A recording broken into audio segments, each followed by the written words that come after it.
Bienvenue à cette 10e émission de Territoire Éco. Territoire Éco, c'est l'émission mensuelle dédiée à l'économie azuréenne que Nice Matin réalise en collaboration avec le journal La Tribune Côte d'Azur et l'Union pour l'entreprise 06, l'UPO 06. Pour m'accompagner aujourd'hui sur ce studio, mes deux acolytes, Agnès Farrugia, journaliste au service économie de Nice Matin, et l'inénarrable rédactrice en chef de La Tribune Côte d'Azur, Isabelle Ozias. Bonjour mesdames. Bonjour. Et nous allons commencer avec la grande interview.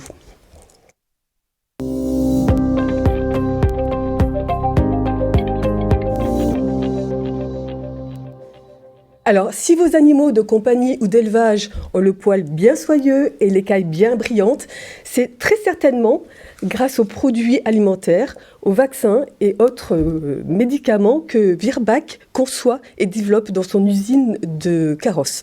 Le groupe peut d'ailleurs s'enorgueillir de figurer à la 6e place mondiale des laboratoires spécialisés en santé animale avec un chiffre d'affaires de 2023 de 1,25 milliard d'euros. Sébastien Huron, bonjour. Bonjour. Merci d'avoir accepté notre invitation. Vous êtes le président du territoire de Virbac. Je pense que Virbac a une très très jolie histoire familiale et territoriale. Donc avant de vous laisser entre les mains expertes d'Isabelle et d'Agnès, est-ce que vous pouvez nous raconter cette histoire ? Oui, tout à fait. Alors c'est une société familiale, comme vous dites, qui a été créée par un vétérinaire, Pierre-Richard Dick, il y a à peu près 55 ans de ça, c'était en 1968. Et donc à l'époque, il avait déjà une vision assez entrepreneuse et puis innovante, parce qu'à l'époque, le marché était très orienté sur les grands animaux, ce qu'on appelle les animaux de ferme, donc les bovins, les vaches, etc. Et lui a vu le besoin de créer des vaccins pour les animaux de compagnie, pour les chiens et les chats. Et à l'époque, ce n'était pas évident, même si aujourd'hui, ça devient une évidence. Et donc, Virbac, ça vient de là, ça vient de virologie et bactériologie, Virbac, virus, bactéries. Et l'histoire vient de ce fondateur-là. Et la société est restée pendant très longtemps familiale, est-ce qu'elle l'est toujours ? Oui, enfin le capital a été mis en bourse en 1985 pour la moitié à peu près, mais la famille du fondateur est restée aux commandes de la société puisqu'ils détiennent aujourd'hui un peu plus de 50% du capital.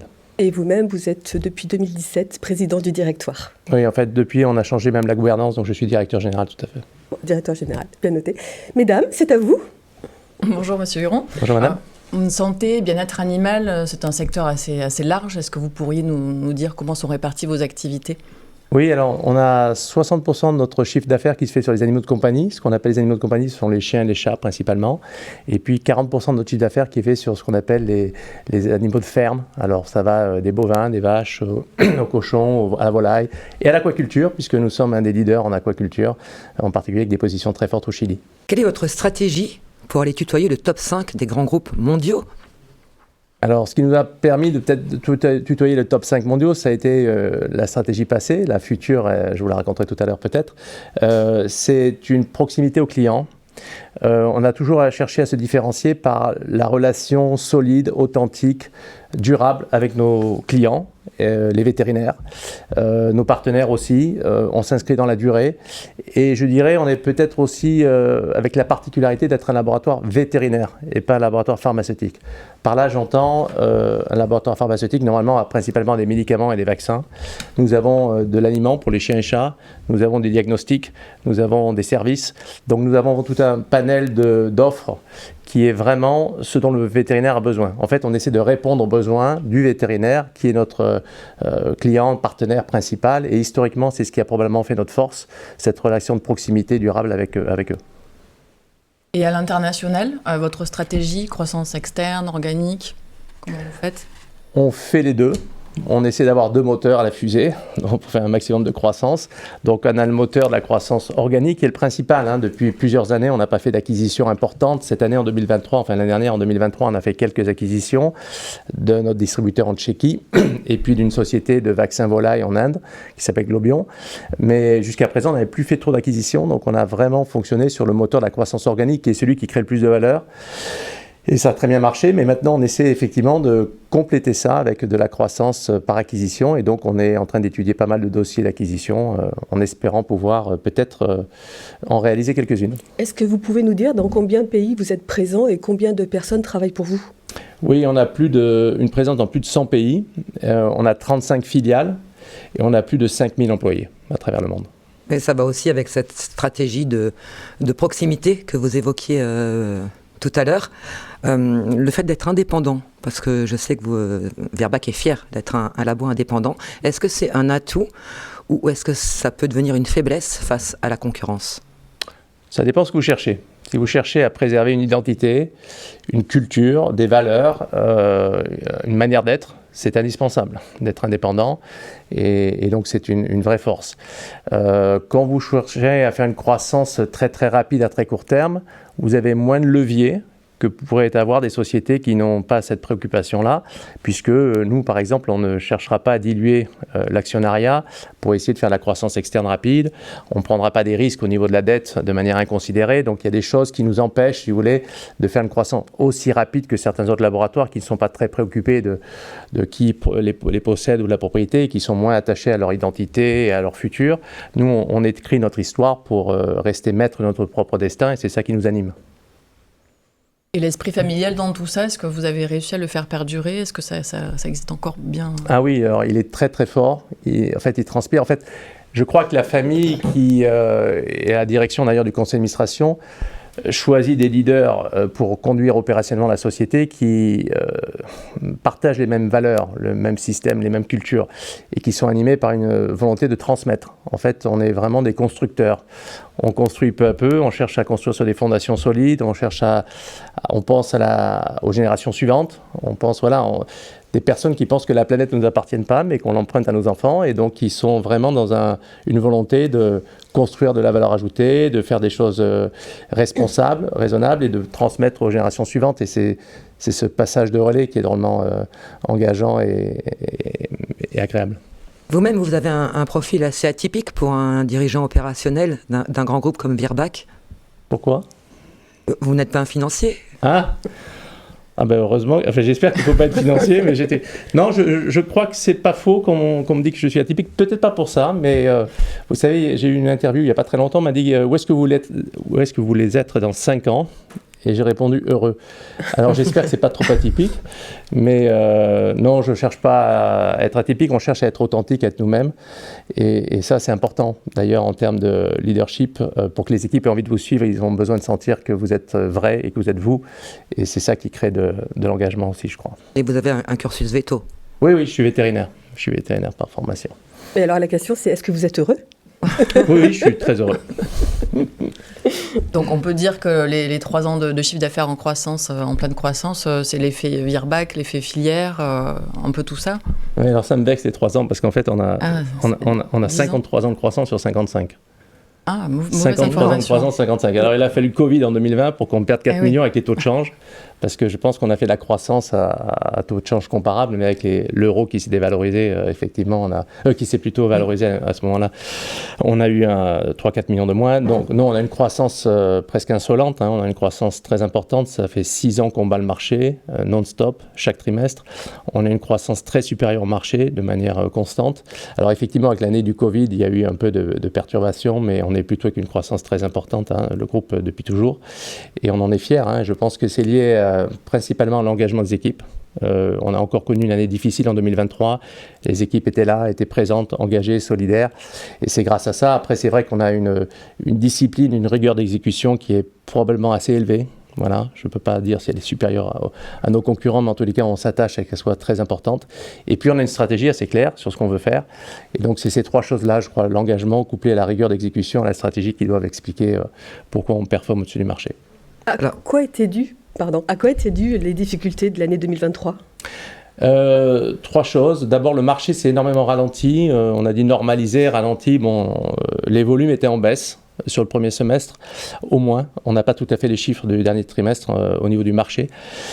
Après 2 années un peu exceptionnelles, suite au Covid, les gens, avec le confinement, avaient adopté des chiens, des chats, restaient à la maison, dépensaient pas mal. Ensuite, après le Covid, ils sont repartis voyager, manger au restaurant, sortir. Et donc, on a vu une baisse du marché de la santé animale assez importante sur le premier semestre. Ensuite, nous, on a eu des problèmes de production qui nous ont ralenti. On avait des capacités de production limitées en vaccins et donc on a eu une difficulté à fournir nos clients pendant les quelques mois. Donc ça, c'est résolu, c'est derrière nous. Et la troisième chose, c'est qu'on a eu une cyberattaque le 19 juin. Donc quand vous cumulez les 3 événements, c'était une année particulièrement perturbée. Il a fallu un comeback, un retour incroyable depuis septembre pour faire les chiffres, puisqu'on a atteint tous nos objectifs. On a même revu la guidance à la hausse en fin d'année, mais sur un comeback qui est juste incroyable. Si vous regardez par trimestre l'évolution, c'était assez impressionnant. Oui, on repart sur un process de croissance, enfin en tout cas, je l'espère pour vous. Est-ce qu'il sera possible à court terme pour Virbac d'intégrer ce top 5 mondial des labos vétérinaires ? Alors quand on dit top 5, je pense qu'on parle que du chiffre d'affaires. Oui. Donc on pourrait regarder si c'est les market cap, la valeur des sociétés, si c'est la génération du cash. Enfin, on pourrait se poser la question de qu'est-ce qu'on voudrait mesurer pour savoir si on est le top 5. Sur certaines dimensions, je suis certain qu'on serait dans le top 5. Donc sur les ventes, et si on regarde uniquement les ventes, je pourrais vous répondre qu'on ne sera probablement pas dans le top 5 dans les prochaines années, bien que ça serait facile de le faire d'une certaine manière. Il suffirait de faire beaucoup d'acquisitions et donc de lever de la dette, ce qui serait possible, mais ce n'est pas ce qu'on cherche à faire. Donc comme j'expliquais, on est là pour durer, on est là pour créer de la valeur, on est là pour performer sur des vrais fondamentaux. Donc on n'a pas cette ambition, cette vanité d'être dans le top 5 pour l'être. On pourrait l'être parce que nos concurrents endettés vont devoir vendre des plans d'activité. On sait que nos concurrents les plus endettés sont sous pression financière et pourraient devoir vendre des plans d'activité. Donc à long terme, ça pourrait nous aider. Nous, on fait notre petit bonhomme de chemin. On avance doucement, mais sûrement. Et donc, on finira dans le top 5. Mais à quel horizon, ça dépend. On verra. Il y a d'autres labos comme ça d'importance qui sont un petit peu bâtis sur votre modèle familial et raisonné ? Devant nous, non. Derrière nous, ça dépend quelle granulométrie de business on regarde. Probablement. Et votre siège social est à Carros. Est-ce que c'est compliqué d'être une marque française bien implantée dans l'univers pharmaceutique ? Je crois pas. En tous les cas, on peut constater déjà que dans le top 10, il y a 3 laboratoires français. Donc ça, c'est une vraie fierté en vétérinaire, en santé animale.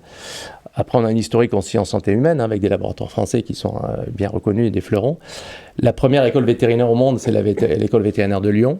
Donc, quand on regarde ça et qu'il n'y a pas de Chinois, il n'y a pas de Japonais, il n'y a pas de Brésiliens dans le top 10, il y a 3 Français, on doit se dire qu'au global, c'est plutôt positif, plutôt favorable. Après, ce n'est pas un avantage quand vous êtes aux États-Unis, donc c'est compliqué sur le marché américain pour les 3 Français. On a énormément de mal, mais en dehors des États-Unis, je crois que c'est plutôt un atout, oui. On va conclure sur une question d'actualité. On parle énormément de relocalisation. Vous avez un projet de relocalisation d'une usine en Australie, je crois, qui va être rapatriée en France. Dites-nous en plus sur ce projet. Oui, alors nous, on est déjà très très fiers parce qu'on a 50% de nos productions mondiales faites chez nous qui sont faites à Carros, enfin en France. C'est unique dans le marché de la santé animale. Donc on est très fiers pour la production locale, régionale française. On est très fiers pour l'empreinte carbone, parce qu'on est dans une économie en France plutôt décarbonisée, puisque c'est l'énergie nucléaire, par rapport à nos concurrents qui ont des usines en Chine et ailleurs. Donc on a une empreinte carbone très favorable. On a aussi 40% de notre chiffre d'affaires qui est en Europe, donc des circuits courts en logistique. Donc pour toutes ces raisons, on est très très fiers de le faire. On essaie de consolider effectivement nos productions sur le site de Carros. Donc on est en train de rapatrier un produit qui est un produit exceptionnel. En fait, c'est un implant qui évite la castration des chiens et des chats. Donc aujourd'hui, alors au XXe siècle, on n'avait pas le choix, il fallait castrer pour avoir les bénéfices comportementaux des animaux. Au XXIe siècle, avec notre produit, il n'est plus nécessaire de castrer. Et donc on devrait, alors il y a une inertie, parce que même moi à l'école vétérinaire, j'apprenais à castrer puisque le produit n'existait pas. Donc quand on a appris ça, quand on avait 20 ans, c'est compliqué de changer les habitudes. Mais on devrait se forcer, se discipliner, en parler autour de nous, parce qu'aujourd'hui, il n'est plus nécessaire de castrer les animaux. Il y a un implant qui permet d'avoir tous les bénéfices de la castration sans en avoir les inconvénients en plus. Donc c'est encore mieux. Et c'est ce produit-là qu'on rapatrie à Carros, qui était produit dans une usine en Australie et qu'on rapatrie à Carros. C'est un produit qui marche très très bien en Europe, mais qui devrait marcher encore beaucoup mieux. Je pense qu'il mérite à être connu. Voilà. Donc je n'ai pas le droit de donner le nom, mais c'est un implant. Vous allez chez le vétérinaire, vous demandez, je ne veux pas castrer mon animal, je veux qu'il ait tous les bénéfices de la castration sans les inconvénients, et le vétérinaire vous dira. À Carros, qu'est-ce qu'on produit d'autre pour les animaux ?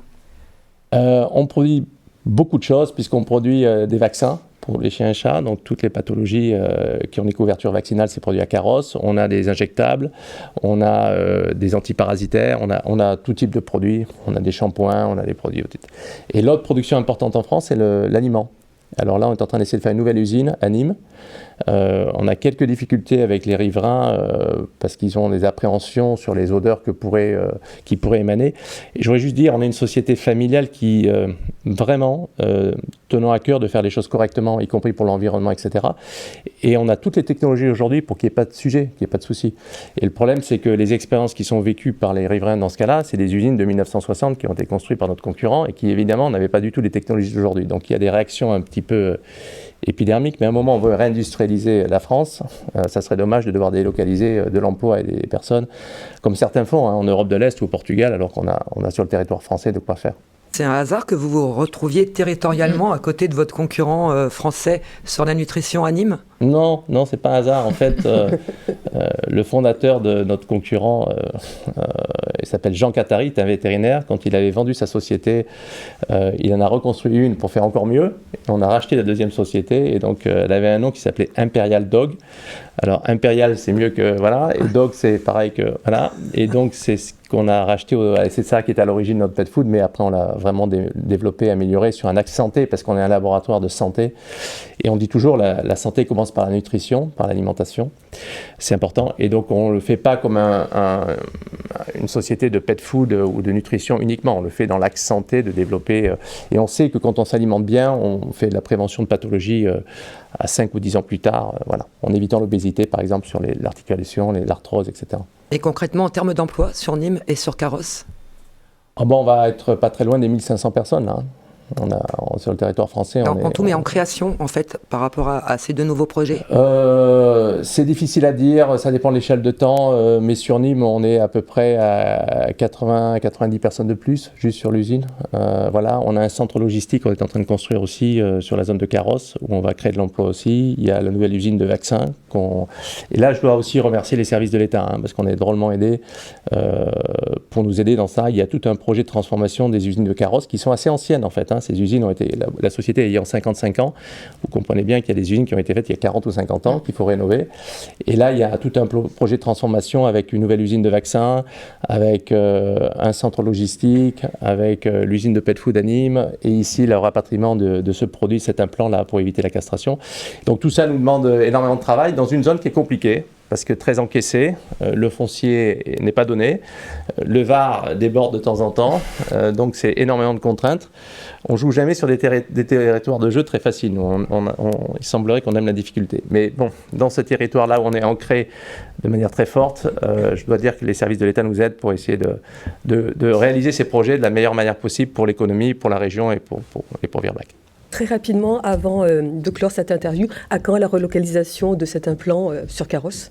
On travaille dessus, là, on dépose des dossiers, permis de construire, ICPE, etc. Donc, si tout se passe bien, on a des fourchettes, mais il faudrait qu'on ait tout finalisé, que les premiers lots sortent en 2027. Très bien. Merci beaucoup. On sait désormais tout sur Virbac et nous allons désormais passer au journal de l'écho.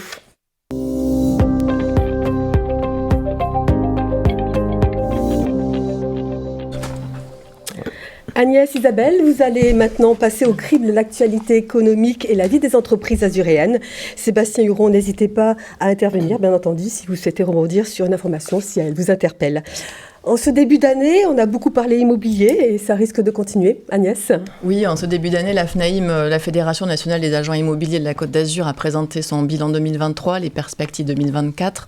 Donc si le département affiche la moins mauvaise baisse en nombre de ventes, et que les prix augmentent de 4%, les primo-accédants et nos actifs ont encore du mal à se loger. La FNAIM a proposé pas mal de solutions qui, pour l'instant, sont restées lettres mortes malgré l'importance de ces solutions. Et on n'a toujours pas de ministre du logement nommé, donc on n'est pas sorti, je pense, côté immobilier. Alors si la FNAIM s'estime heureuse d'officier sur un territoire encore un petit peu attractif, chez les pros du bâtiment, le son de cloche est tout différent et les alarmes sonnent à tous les étages, du promoteur au rénovateur. En cause un mix entre une pénurie du neuf et des prix prohibitifs pour le commun des actifs. Patrick Moulard, le président de la Fédé du bâtiment 06 et Vent debout. Lors de ses vœux à la filière ce 29 janvier, il a pris la parole et c'est une exception. Il prévient, les mois qui viennent ne seront pas de tout repos. 2024 sera pour bon nombre d'entreprises du BTP une année de récession, dit-il, avec notamment une chute vertigineuse des permis de construire. Il a donc appelé l'ensemble des élus locaux à prendre leurs responsabilités et à noter qu'il est soutenu par l'ensemble des filières professionnelles dans son combat. Autre sujet difficile pour les dirigeants, le recrutement. Oui, le recrutement toujours difficile, c'est ce qui a poussé Eiffage Energy System à recruter autrement, donc un recrutement tout à fait en ligne, où plombiers, chauffagistes, etc. peuvent se balader dans un univers virtuel, déposer un CV, passer des entretiens virtuels. Donc intéressant, et on peut se connecter jusqu'au 4 février sur Eiffage Energy System. Le groupe Barrière aussi propose une campagne de recrutement ciblée sur les seniors, qui veulent rester encore actifs, avec un slogan « Un poste adapté à un rythme ajusté ». C'est intéressant, on peut postuler en ligne aussi. Sébastien Huron, le sujet du recrutement est compliqué pour vous ? Oui, je crois qu'on n'a pas de sujet de rétention. Une fois que les gens débarquent dans la région, ils aiment beaucoup la région, ils n'ont pas envie de repartir. Mais pour les attirer, c'est pas simple. On est la deuxième plus grosse société de la région. Et donc, quand il y a des couples qui travaillent à Paris ou ailleurs, les faire venir sur la région, c'est compliqué parce que la deuxième personne a du mal à trouver du travail. Il n'y a pas beaucoup d'industrie. Voilà. Donc ça, c'est difficile. Donc nous, en plus, on a un besoin spécifique en biologie, en vaccins. Donc on a fini par développer notre propre formation interne. On a qu'un type d'université où on essaie de développer des jeunes et former les jeunes et les développer et les préparer de manière à répondre à notre propres besoins et devenir là aussi un peu indépendant. À bon entendeur, donc. Isabelle ? Alors on repique un petit peu sur l'immobilier avec une bonne nouvelle, il en faut une pour la filière azuréenne. Elle nous vient du CIMI, c'est le Salon international de l'immobilier commercial. Il s'est tenu porte de Versailles à Paris en décembre dernier. Et parmi les programmes récompensés, un grand prix pour le groupe Courtin et son projet Centrium à Sophia Antipolis dans la catégorie immeuble neuf de bureaux de plus de 10 000 mètres carrés. Un programme éco-responsable et à haute valeur de service ajoutée, livré l'année dernière. Allez, on quitte le BTP et l'immobilier et on va se diriger dans la galaxie des jeunes entreprises innovantes avec 4 startups. 4 startups. On commence avec Exact Cure, la niçoise qui développe une solution d'ultra-personnalisation médicamenteuse. Elle vient d'intégrer la 4e promotion du Pfizer Healthcare Hub. Et donc pendant 9 mois, l'équipe pourra bénéficier d'un programme d'accélération mené conjointement par Pfizer et Wilco. Une bonne nouvelle. Somanity, qui est officiellement en chasse dans le viseur de la Sophie-Politaine, une levée de fonds espérée à 2 millions d'euros pour étoffer son équipe et débuter ses démarches de certification légale à l'horizon 2025. Ça devrait forcément bien se passer pour celle qui connaît un gros succès avec ses exosquelettes low cost et multi-usages imprimés en 3D sur matériaux biosourcés. En tout cas, nous, on y croit. Somanity qui participera au World Artificial Intelligence Cannes Festival, le WAICF, qui aura lieu du 8 au 10 février. On a Weaver qui, elle, a déjà bouclé son tour de table de 500 000 euros pour renforcer sa plateforme de mobilité participative et son développement en France. Une levée de fonds pour la Sophie-Politaine qui va aussi lui permettre d'accélérer sur la décarbonation de sa solution. Et enfin, l'AOCARE qui annonce une première levée de fonds, de fonds, oui, tout à fait, de 600 000 euros. L'AOCARE, c'est une toute jeune entreprise spécialisée dans les soins capillaires innovants, 100% naturels. Ça doit vous parler si c'est produits naturels. L'Alsacienne s'est installée à Grasse, à la Villa Blue. C'est l'accélérateur du groupe Robertet. Et c'est Robertet, justement, qui a mis la main au pot pour abonder sur l'AOCARE sa petite protégée, aidée par BPI France, et ça va lui permettre d'étoffer son staff, sa recherche et ses gammes de produits. On continue avec une séquence rachat. Oui, avec Silicon Mobility, racheté par le géant américain Intel. Silicon Mobility, c'est une start-up de Sofia qui avait levé 10 millions de dollars en 2018 et qui change aujourd'hui de braquet avec cette décision de Bruno Pocard, son fondateur, de laisser la main à Intel pour la firme américaine. Il s'agira de profiter à plein des ressources Sophie-Politaine pour optimiser l'efficacité énergétique grâce à l'intelligence artificielle. Agnès ? Et nous avons Squad qui continue son essor pour devenir un acteur leader sur le marché de la cybersécurité avec une opération de croissance externe. Donc le cabinet de conseil en expertise en cybersécurité qui est basé à Sophia Antipolis vient de faire sa première opération de croissance en rachetant le francilien Newload. Une acquisition qui va lui permettre d'être présent sur toute la chaîne de valeur cybersécurité. Une première acquisition en croissance externe. En croissance externe, oui. Et on termine avec Transcan, qui décidément monte dans les tours. La familiale spécialisée dans les transports, basée à Carrosse comme Virbac, les transports décarbonés, a racheté sa consoeur Le Lien. Ça, c'était une start-up niçoise qui officiait sur la livraison du dernier kilomètre en centre-ville. Transcan, via sa filiale EcoCity, a également inauguré cette semaine son site cannois, boulevard de la République, avec une quinzaine de salariés embarqués, un effectif qui devrait très vite doubler si le business plan roule comme prévu. Et s'il y avait une bonne nouvelle à retenir en ce début d'année ? Oui, une bonne nouvelle sur la French Tech. Au national, la French Tech affiche une baisse des levées de fonds de 34% par rapport à 2022 qui était une bonne année avec 9 milliards d'euros tout de même. Mais nous, en région sud, nous affichons un bon rebond de plus 35% des levées de nos pépites. Donc ça, c'est une bonne nouvelle. Et l'autre indicateur extrêmement favorable au territoire, c'est celui du nombre de passagers en transit sur l'aéroport Nice-Côte d'Azur. Il est toisé à 14,2 millions de passagers en 2023. On n'est pas loin du record de 2019 qui s'établissait à 14,5 millions de voyageurs. Cerise sur le gâteau, par contre, côté rotation aérienne, les chiffres sont en nette diminution. Ça veut dire que les vols sont mieux organisés et qu'ils sont mieux remplis. Et ça, c'est bon pour les compagnies, mais c'est surtout très bon pour la planète. Bon, alors on va passer aux côtés des mauvaises nouvelles maintenant. Et moi qui commence avec les mauvaises nouvelles, elles nous viennent de Cannes. David Lisnard, le maire, s'avoue un petit peu inquiet pour la filière aérospatiale. Et ça lui parle puisque à la Boca est installé Thales Alenia Space, qui est le plus grand site de production de satellites d'Europe. L'élu évoque 2 années difficiles à venir et s'insurge contre une politique spatiale gouvernementale sans ambition. Bonne nouvelle cependant aux abords, un cluster spatial est en train de naître à Cannes. Malgré ces mauvais signaux, une belle parisienne et une solide grassoise sophipolitaine sont attendues du côté de la Boca. Les terrains sont identifiés au plus proche du site de Thales Alenia Space. Moi, je voulais parler de la filière taxi qui klaxonne fort en ce moment, autant que la filière agricole qui tente à grands coups de tracteurs et de fumier d'interpeller le gouvernement sur la survie de leurs 2 espèces. Mais on peut déplorer le peu de résonance aujourd'hui, à l'heure où nous parlons. On va faire un petit clin d'œil à des marcheuses pas comme les autres. Elles sont chefs d'entreprise et elles vont porter la flamme olympique lors de son passage dans les Alpes-Maritimes. Annie Courtade, l'égérie du groupe Leclerc, et Julie Meunier, la fondatrice des Frangines, ont été choisies par la Caisse d'épargne, sponsor officiel, pour représenter les belles valeurs entrepreneuriales de notre territoire. À noter que toutes deux prônent par nature un engagement altruiste hors norme. Alors chapeau mesdames pour cette sélection olympique. Merci à vous, mesdames, pour ce journal très complet qui nous permet d'en savoir plus sur l'actualité économique du territoire. Et nous passons maintenant à la rubrique En coulisses.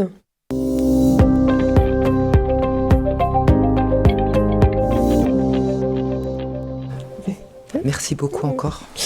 Quel point commun entre la route du Rhum, l'agriculture, le camping en plein air ou encore les transports ? C'est Solar Close System, l'entreprise de Mandelieu-la-Napoule qui a développé une technologie de film photovoltaïque souple et enroulable.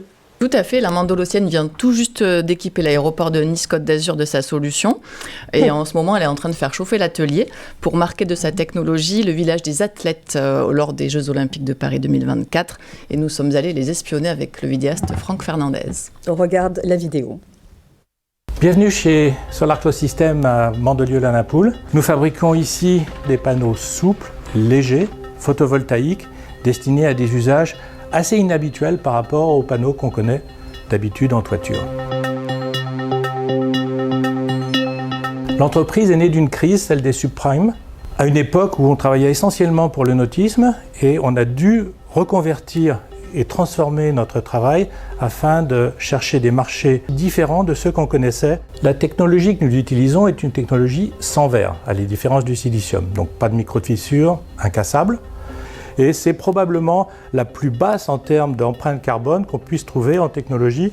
Nos réalisations sont notamment des produits sans verre pour s'adapter en particulier aux supports textiles souples, notamment des voiles de bateau, Route du Rhum, Vendée Globe, mais aussi des structures légères comme à Monaco, sur des ombrières qui permettent de récolter l'énergie solaire tout en offrant une protection aux gens sur le port de Monaco, les serres de Cannes, les serres municipales de la ville de Cannes, ou encore au niveau national ou international avec Volvo et Renault Trucks, et au niveau militaire en France et aussi en Europe. Une des réalisations marquantes cette année pour 2024 est une ombrière 1200 m² qui sera installée à Saint-Denis qui alimentera l'accès au village des athlètes. Ici, nous nous trouvons dans la salle de production, là où nos panneaux solaires photovoltaïques vont être laminés et produits. Nos deux opératrices sont en train de fabriquer un panneau, de réaliser une préparation de panneau. Donc nous pouvons voir que ça se passe en assemblage de cellules couches minces, comme un millefeuille. Nous avons le backsheet, c'est une feuille arrière qui va se positionner sur le support du client, un encapsulant qui va permettre de coller les différentes couches, et les cellules. Donc une cellule, ça se présente comme ça, c'est une cellule CGS souple, flexible et mince. Nous avons une encoche ici, ce qui va nous permettre un assemblage en tuilage.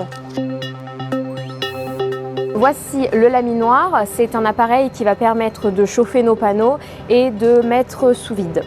Nous allons descendre le laminoir et une chauffe va être entamée de 1h30. Donc nous avons notre panneau qui est terminé, laminé. Il nous suffit juste de le sortir et de vérifier visuellement qu'il n'y a aucune trace d'erreur. Et nous amenons le panneau directement en salle de production où il va être testé électriquement. Nos perspectives sont notamment avec EDF de travailler sur les bâtiments à faible portance, la toiture qui ne peut pas recevoir du photovoltaïque classique. Autrement, nous travaillons sur la couleur, sans pigmentation, afin notamment de pouvoir équiper des toitures, des tuiles rondes, romaines de notre région. Aujourd'hui, nous avons atteint notre premier million d'euros de chiffre d'affaires. L'objectif dans les 2 ans qui viennent est de passer à 5 millions. Et bien évidemment, nous allons avoir besoin de collaborateurs supplémentaires, de passer d'aujourd'hui une dizaine de personnes à une vingtaine de personnes assez rapidement. Merci Agnès pour ce reportage vidéo que vous avez réalisé avec Franck Fernandez, un reportage que l'on retrouvera ce lundi dans les pages du supplément économie. C'est déjà l'heure de la dernière séquence de ce Territoire Éco avec le pitch.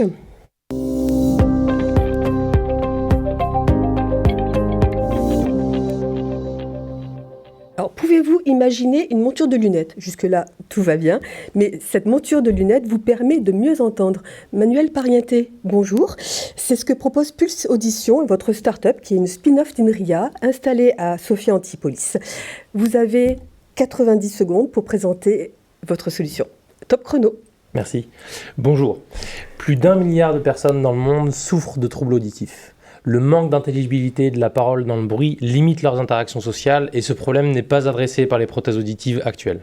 Je m'appelle Manuel Parienté, je suis docteur en informatique et CEO de Pulse Audition, dont la mission est de mettre fin à l'exclusion sociale engendrée par les pertes auditives et répondre à l'enjeu sociétal majeur qu'est l'inclusion des malentendants.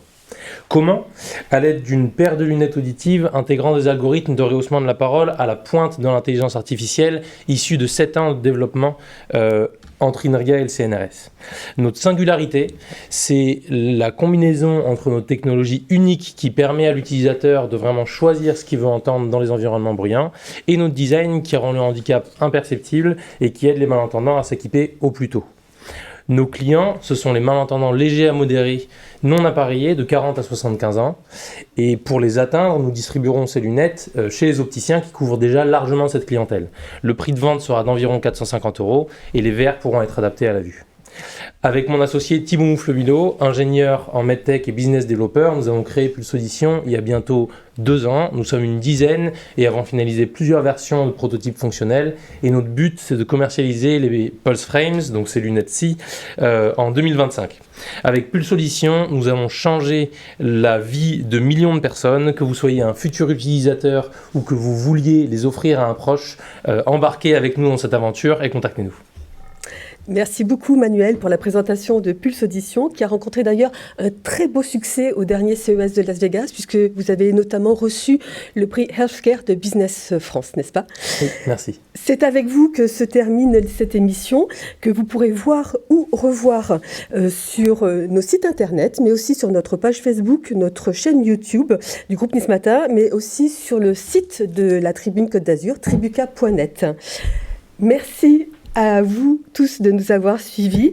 Merci à Philippe Bertignier, à Sophie Doncé et Chloé Vorgard pour la réalisation de cette émission. Et surtout, merci à vous, mesdames, pour votre expertise. Et on se retrouve le mois prochain pour une nouvelle émission. Au revoir.